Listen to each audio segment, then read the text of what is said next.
¿Quién me recuerda cuáles son las normas de las autorizaciones?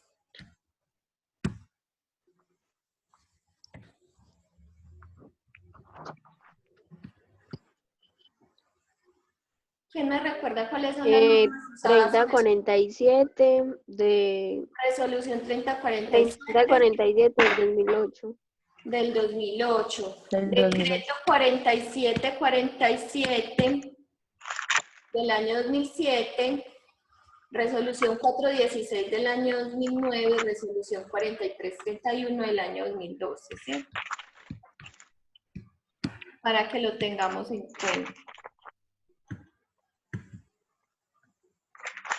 Vamos en anexo. Profe, me explica por favor de nuevo lo de los anexos, es que no lo entendí muy bien.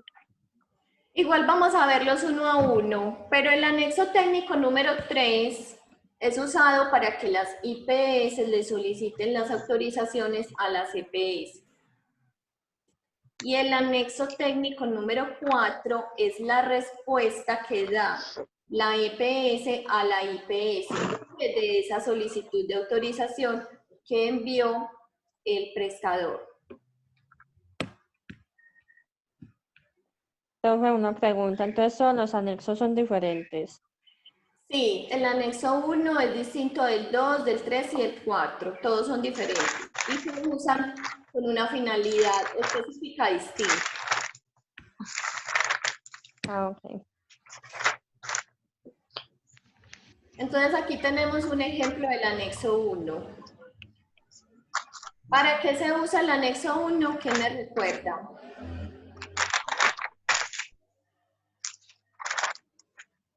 Para las inconsistencias de la base de datos.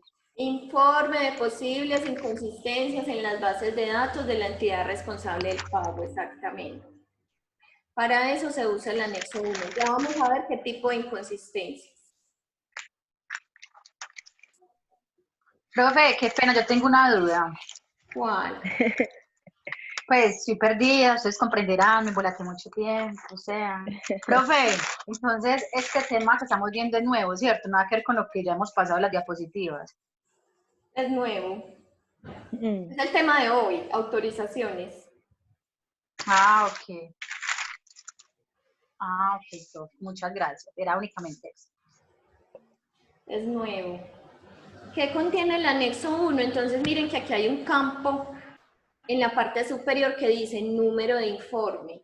Ese número de informe es un consecutivo que lleva cada institución. ¿De qué? De la cantidad de anexos. El código. Ese número de informe, el campo donde dice número de informe que contiene 4 casillas en la parte de arriba.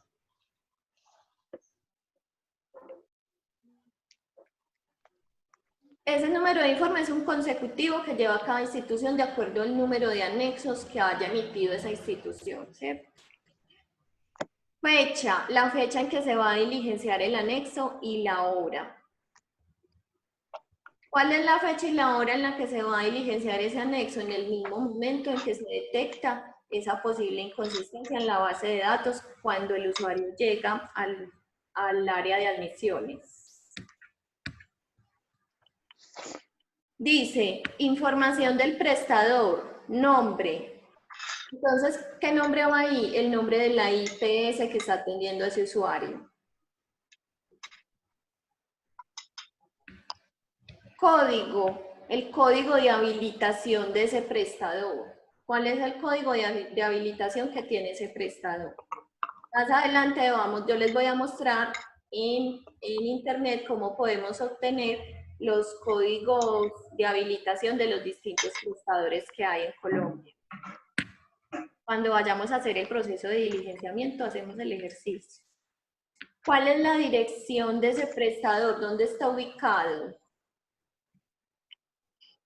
La dirección de la IPS. ¿Cuál es esa dirección? Departamento, Antioquia, Cundinamarca, el departamento al que corresponde el prestador que está diligenciando el anexo 1.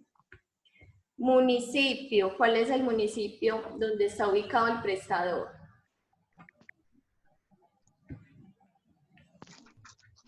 Luego vienen los datos del pagador o la entidad responsable del pago, que es lo mismo que la EPS.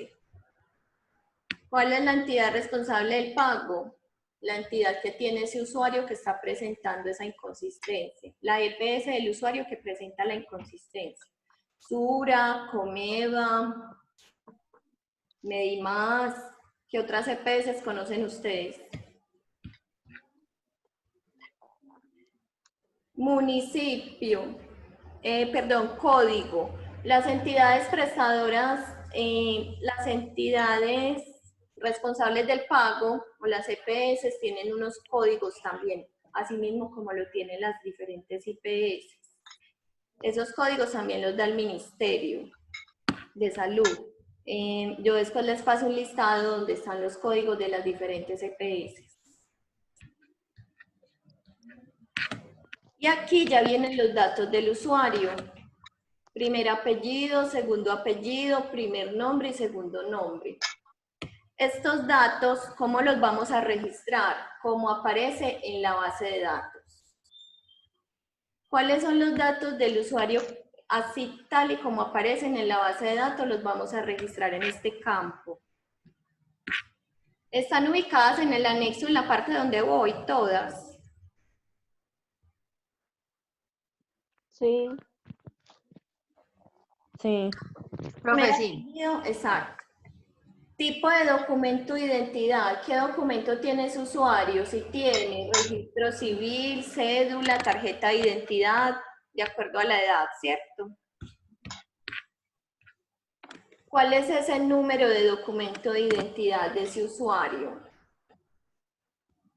¿Que aparece en dónde? En la base de datos. ¿Por qué? Porque los campos que estamos diligenciando aquí corresponden a la información que está en la base de datos. La fecha de nacimiento que aparece en la base de datos. Dirección de residencia habitual del usuario, departamento, municipio, teléfono.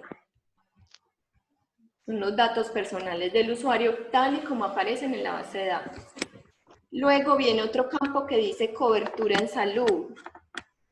¿Qué dice ese campo? ¿A qué plan de beneficios tiene ese usuario? Si tiene régimen contributivo, régimen subsidiado, si es población pobre no asegurada, si es desplazado, si tiene un plan adicional de salud o si tiene otro tipo de plan. Y vamos a mirar cuáles son las variables de la presunta inconsistencia que están en esta casilla, en la parte inferior, si de pronto la están viendo en el lado izquierdo, la alcanzan a ver. Variable presuntamente incorrecta. ¿Todas la ven? Sí, profe. ¿Cuáles son esas variables? Primer apellido. Primer apellido. Inconsistencia en el primer apellido. ¿Cuál es la otra variable? Inconsistencia Segundo nombre. Apellido. en el segundo apellido, inconsistencia en el primer nombre, inconsistencia en el segundo nombre, Segundo nombre. tipo de documento de identidad, número de documento de identificación, fecha de nacimiento. ¿Qué puede ocurrir? Que ese usuario presentó el documento de identidad al momento de la admisión y detectaron que el dato que aparece en la base de datos no coincide con la cédula, no coincide con los datos que están registrados en la cédula. Y puede ocurrir en cualquiera de estos campos. ¿En cuáles campos? En el apellido, en el nombre, en el tipo de documento, en el número de documento. En la fecha de nacimiento. Entonces, ¿cuál es el dato real y el dato que debería estar en la base de datos? La información que está ¿en dónde? En la cédula. Exactamente, en la cédula. Entonces, la corrección se debe hacer es en la base de datos. Entonces, a las IPS les corresponde el trabajo de reportarle esas inconsistencias a las EPS. Entonces aquí dice, datos según el documento de identidad físico, al lado de las variables, ¿cierto? Entonces dice, ¿cuál es el dato que está en el documento de identidad físico? Si el error es del apellido, o si el error es del nombre, o si el error es de del número de cédula, o si el error está en la fecha de nacimiento. ¿Cierto? Entonces ahí, ¿qué vamos a señalar? En donde están las casillas vamos a señalar el dato que está equivocado en la base de datos, ¿cierto? Y al frente vamos a hacer la anotación de cómo aparece ese dato en el documento de identidad físico presentado por el usuario. Hasta ahí todas estamos claras con la información. Sí, señora. Sí, profe. En observaciones, ¿qué vamos a poner? En las observaciones en el anexo vamos a poner usuario que en base de datos aparece con el apellido o con el nombre o con el tipo de documento, con la fecha de nacimiento diferente a la presentada en el documento de identidad física.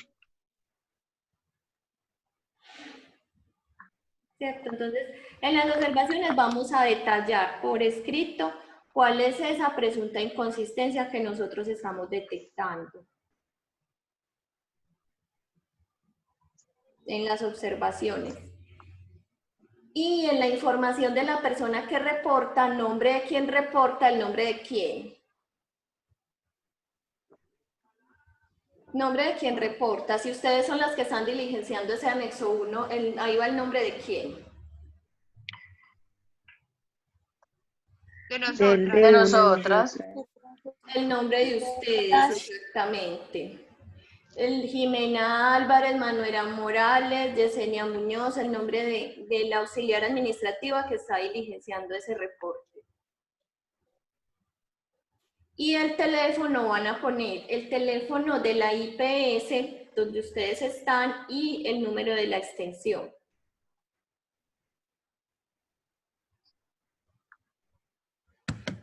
¿Les queda alguna duda con el anexo 1? No. No. No. No, profe, muy claro. Vamos a poner un ejemplo. Jimena Álvarez. ¿Cuál es el segundo apellido de Jimena? Jimena Álvarez. Londoño. Jimena Álvarez Londoño. Y así aparece en la cédula de Jimena. Pero en la base de datos aparece Jimena Álvarez Restrepo, por ejemplo. Entonces, ahí, ¿qué vamos a reportar? El segundo apellido. El El segundo apellido. ¿Cuál es la variable presuntamente incorrecta? El segundo apellido. Entonces, donde dice datos según documento de identificación física, donde dice segundo apellido, vamos a poner Londoño, ¿cierto? Segundo apellido, Londoño. Entonces, vamos a poner correctamente los datos como aparecen en el documento de identidad y el anexo 1 se va a enviar a la EPS del usuario. Hasta ahí tenemos claro para qué sirve el anexo 1. Entonces dice, según la resolución 416 del año 2009, en caso de detectar una presunta inconsistencia, el prestador deberá realizar la admisión, la identificación de la historia clínica y de la factura con los datos reales que se encuentran en el documento de identidad exhibido por el usuario.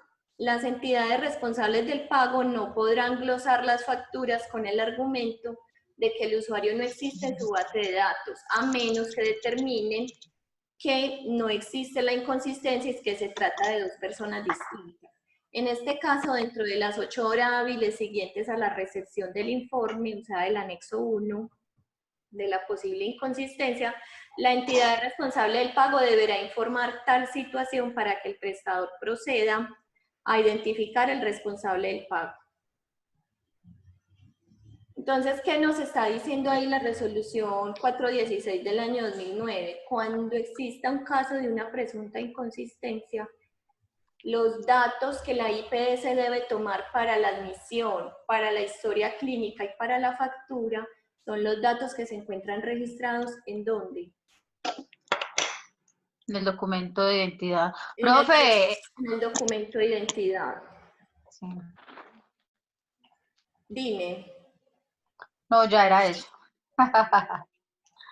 La historia clínica, la admisión y la factura de ese usuario deben ir con los datos que se encuentran en el documento de identidad, no los que se encuentran en la base de datos. ¿Cierto? Resulta que cuando la IPS manda el anexo 1 a la IPS tiene un plazo de 8 horas. ¿Para qué? Para dar respuesta a ese anexo y poder indicarle al prestador que evidentemente si hay un error, podría ocurrir, pero también puede ocurrir que sean usuarios distintos. En ese caso, si se trata de un usuario diferente, la IPS no le puede prestar el servicio de su usuario con cargo a esa entidad responsable de pago, sino que debe encontrar otro pagador para ese usuario. O sea, debe encontrar la entidad correcta responsable del pago. ¿Por qué? Porque no se trata de un usuario afiliado a esa EPS.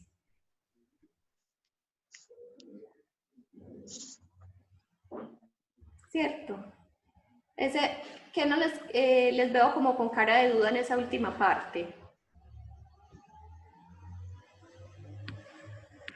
Profe, es que no lo comprendí muy bien. yo tampoco, porque es una resolución que dice muchas cosas. Por ejemplo, dice que siempre debe ser guía con el documento de identidad y también dice lo acerca de lo del pago. ¿Me repito otra vez, por favor?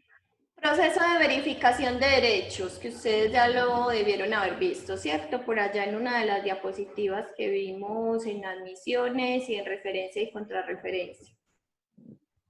¿Qué es verificación de derechos? Encontrar la entidad responsable del pago de un usuario. ¿Cómo encuentro yo esa entidad responsable del pago de un usuario? Verificando en base de datos, en las diferentes bases de datos, ¿cierto? Como hay usuarios que tienen muy claro a qué están afiliados, hay usuarios que llegan y no saben a qué están afiliados. Entonces, ¿yo qué tengo que hacer en mi trabajo de admitir ese usuario? Yo debo verificar en las diferentes bases de datos, en la base de datos general de ADRES principalmente, a qué está afiliado ese usuario.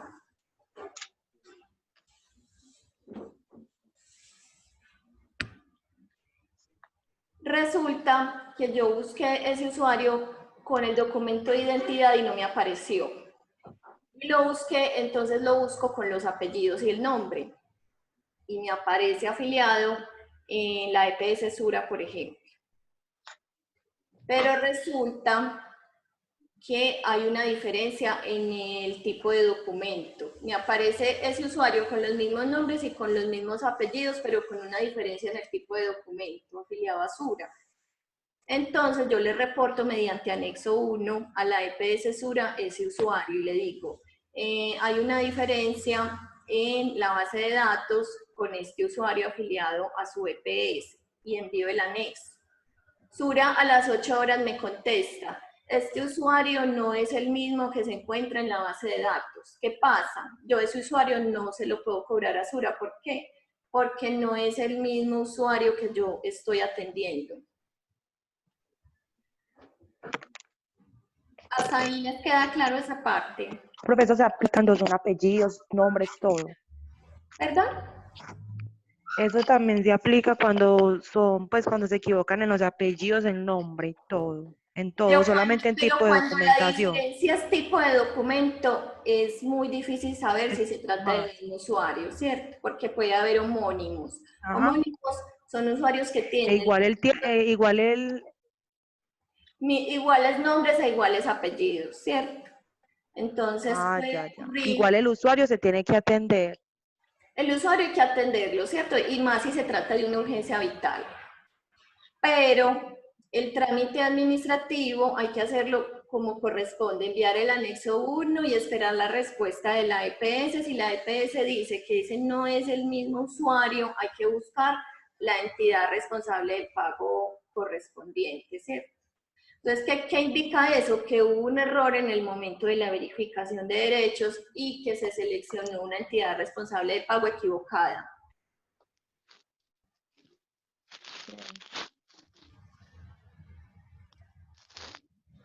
Entonces, en esos procesos de verificación de derecho hay que ser muy cuidadosos, buscar los nombres, los apellidos, el documento, intentar que todo coincida, ¿cierto? Porque pueden tratarse de dos usuarios totalmente diferentes.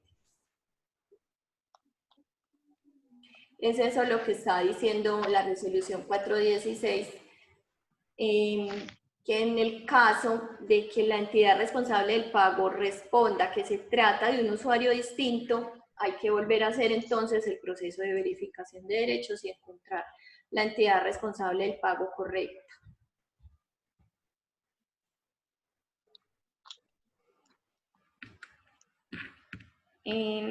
Hasta ahí les queda claro esa parte, o alguien tiene dudas. No, profe, ya. Ya, profe. ¿Alguien tiene alguna duda? No.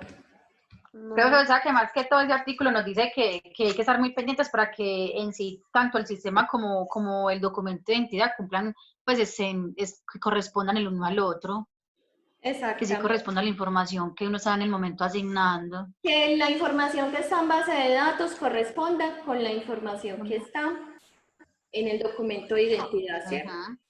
Y que el usuario que estemos atendiendo si tenga asignada la entidad responsable de pago que corresponde, que no haya errores en ese tema. ¿Por qué? Porque si nosotros seleccionamos una entidad responsable de pago equivocada, esa factura no la van a pagar. La factura de esa atención no la van a pagar, la van a devolver, ¿cierto? Entonces, ¿quién va a tener problemas después? El hospital o la IPS donde estemos trabajando, porque no le va a ingresar el dinero correspondiente a esa atención.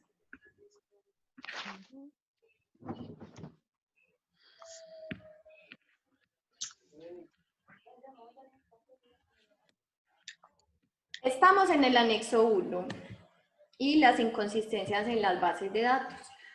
Vamos a continuar con el anexo 2.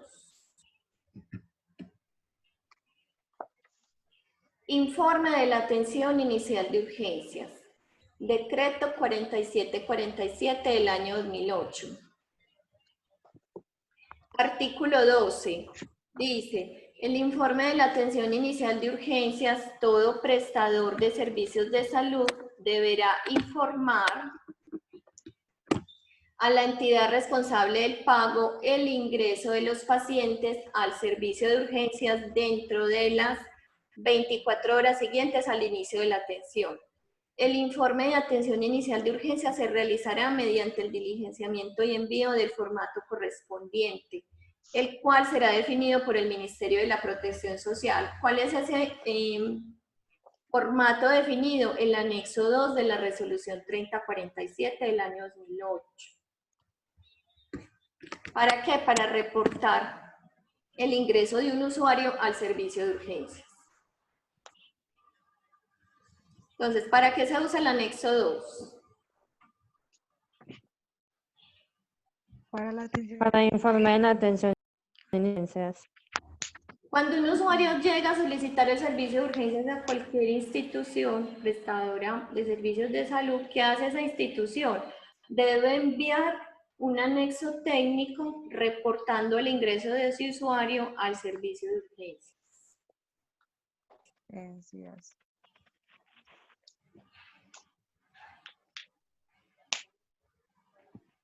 Esto se hace cuando el usuario efectivamente ha sido atendido, ¿cierto? Que el usuario ya pasó por el proceso de triaje y que determinaron que ese usuario había que atenderlo en el servicio de urgencias. Entonces, se le diligencia el anexo técnico número 2 y se envía a la entidad responsable del pago correspondiente de ese usuario, o sea, a su EPS.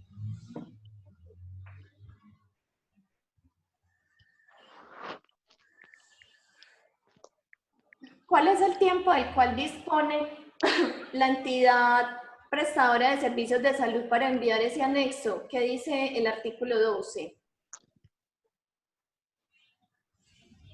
Lo que acabé de Profe, se le leer. escucha entrecortado.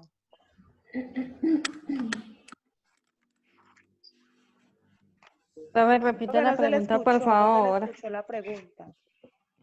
¿Cuál es el tiempo del cual dispone la IPS para enviar ese reporte de la atención inicial de urgencias a la EPS?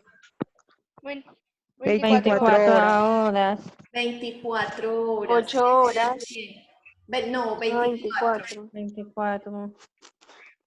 Las 8 horas son el tiempo del cual dispone la entidad responsable del pago para contestarle a la entidad prestadora de servicios de salud el anexo número 1. Para dar respuesta al anexo número 1. Pero el envío del anexo número 1 debe hacerse ¿cuándo? De forma inmediata. Cuando se detecte esa inconsistencia, inmediatamente se diligencia el anexo e inmediatamente se debe enviar a la EPS, ¿cierto? ¿A qué dirección o a qué correo? A los correos que la EPS le ha facilitado previamente a la institución prestadora de servicios de salud para ese envío de ese tipo de formatos. Ellos previamente envían unos correos electrónicos para que la institución prestadora de servicios de salud les haga llegar esos formatos a esos correos y hay una persona encargada de contestar. Entonces, son 24 horas de las cuales dispone cada institución prestadora de servicios de salud para hacer envío del anexo número 2. Ese es el anexo número 2. El informe de la atención inicial de urgencias.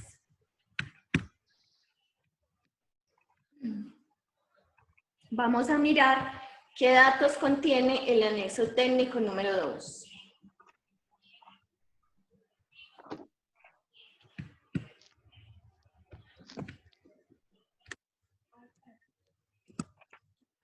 Voy a intentar ampliar este formato para que ustedes lo puedan ver mejor.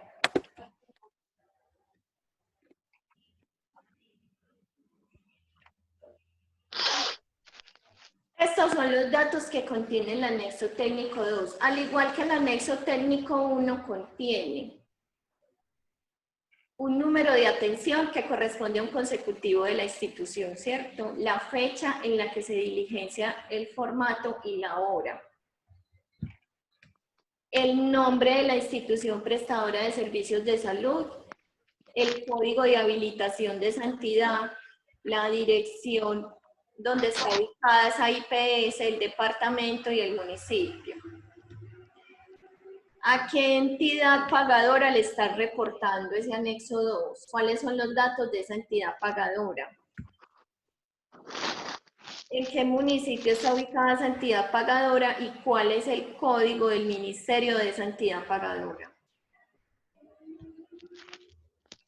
Y aquí vienen los datos del usuario, los datos del paciente. Primer apellido, segundo apellido, primer nombre y segundo nombre si tiene. El documento de identidad, qué tipo de documento es y cuál es el número y la fecha de nacimiento. ¿Cuál es la cobertura en salud, el plan de beneficios que ese usuario tiene? Contributivo, subsidiado, un plan adicional de salud. El origen de la atención, muy importante, si fue enfermedad general, si fue enfermedad profesional, si fue un accidente de trabajo, si es un accidente de tránsito, si es un evento catastrófico. Y la clasificación del triaje, ¿cierto? Ustedes que ya vieron triaje, si es rojo, amarillo o verde.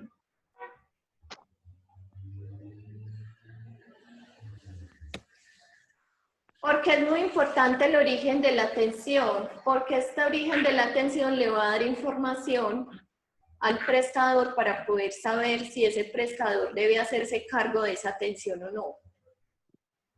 ¿Por qué? Si yo pongo entidad responsable del pago SURA y fue un accidente de trabajo, Yo le puedo reportar a Sura la atención de urgencias de un accidente de trabajo. ¿Quién me dice?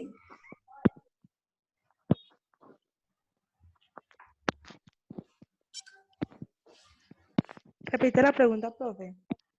Yo le Profe, voy si a lo cubre la EPS, sí, no. Los accidentes de trabajo no los cubre la EPS. Los cubre la ARQ. No es el ARL. No, solo La cubre la ARL. empresa, no. La ARL. Sí. Entonces, Sura, ¿qué me va a decir? Sí. Cuando Sura me conteste ese anexo 2, me va a decir, ese usuario no me corresponde. Ese usuario lo debe cubrir la ARL del usuario, la ARL de la que esté afiliada del usuario. Si es un evento catastrófico, por ejemplo, ¿quién se hace cargo de los eventos catastróficos? ¿Quién me recuerda? La ARL, pues no sé si sea esa.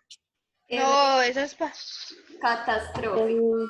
Ah, no. Profe, el ECAT. El El ECAR. ECAR. El ECAR, exactamente. Entonces El yo ECAR. no puedo cobrar a la EPS un evento catastrófico. ¿Por qué? Porque eso lo debe asumir el ECAR.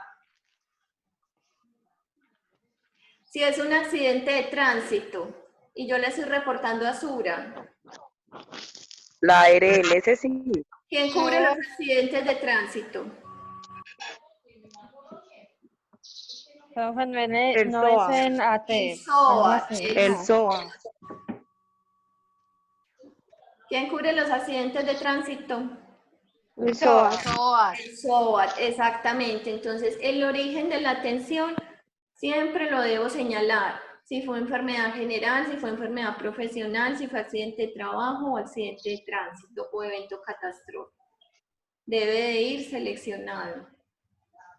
La clasificación del triaje 1, 2 y 3. ¿Por qué? Porque si yo le pongo triaje 5, 6, ¿qué va a decir ahí? Perdón, triaje 4 y 5.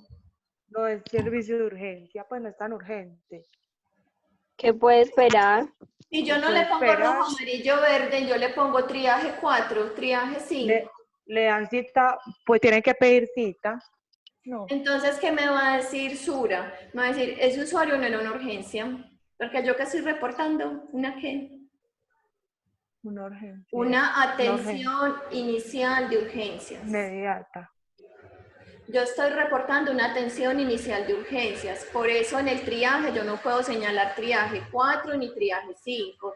Debe ser triaje 1, 2 o 3, porque es una urgencia vital, ¿cierto? Una urgencia real. ¿Cuál es la fecha en la que ese usuario ingresó al servicio de urgencias? ¿Y cuál es la hora, cierto? Si el paciente llegó remitido o no llegó remitido.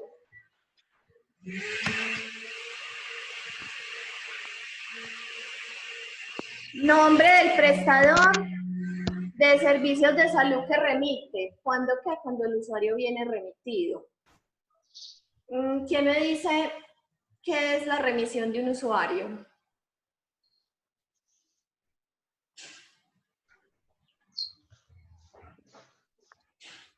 Remisión. Remisión.